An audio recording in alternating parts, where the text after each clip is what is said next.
Israel और Hezbollah की जंग दिन प्रतिदिन एक विकराल रूप ले रही है। एक ओर इसराइल लेबनान पर ताबड़तोड़ हमले कर रहा है तो वहीं हिजबुल्लाह भी इसराइल पर बम वर्षा करने से पीछे नहीं हट रहा है। इसी कड़ी में लेबनानी संगठन हिजबुल्लाह ने इसराइल पर एक बार फिर से आसमानी कहर बरपाया है। हिजबुल्लाह ने इसराइल पर लगातार 100 रॉकेट दागे। इन रॉकेट्स के निशाने पर इसराइल का रमत डेविड एयरबेस भी आया।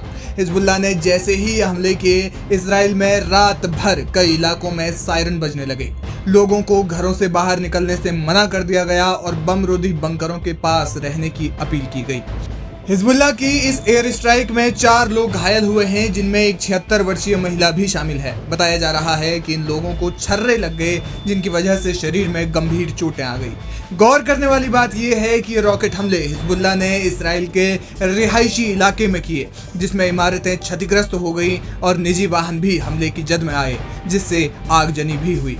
हिजबुल्लाह ने इन हमलों की जिम्मेदारी लेते हुए कहा कि वे राफेल कंपनी के सैन्य उद्योग परिसर को निशाना बनाना चाहते थे।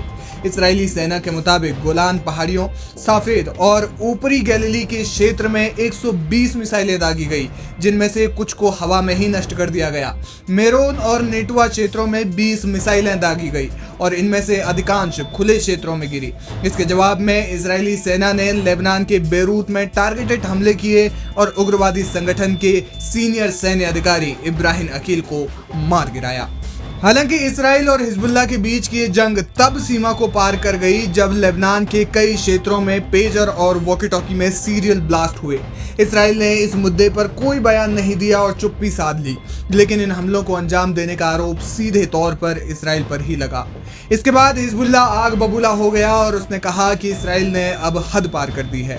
इन सीरियल ब्लास्ट के बाद दोनों ओर से एक दूसरे पर हमले तेज हो गए हैं।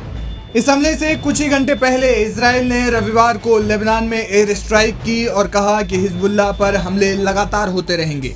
दोनों ओर से लगातार बढ़ते इन हमलों ने दोनों देशों के समर्थकों को तो चिंतित किया ही है, साथ ही वे देश जो शुरू से ही इसमें मध्यस्थता करते आए हैं, उनकी धड़कनें लगातार बढ़ती जा रही हैं। और अब तो अमेरिकी रक्षा विशेषज्ञों का यहाँ तक मानना है कि दोनों पक्ष जिस तरह से खुलकर हवाई हमले कर रहे हैं, उससे लगता है कि ये संघर्ष एक विशाल युद्ध में तब्दील हो जाएगा, जहां इसराइल हिजबुल्लाह के सैन्य ठिकानों और उसके लड़ाकों को निशाना बना रहा है, तो वहीं हिजबुल्लाह भी इसराइल के गोला बारूद को निशाना बनाने की कोशिश कर रहा है।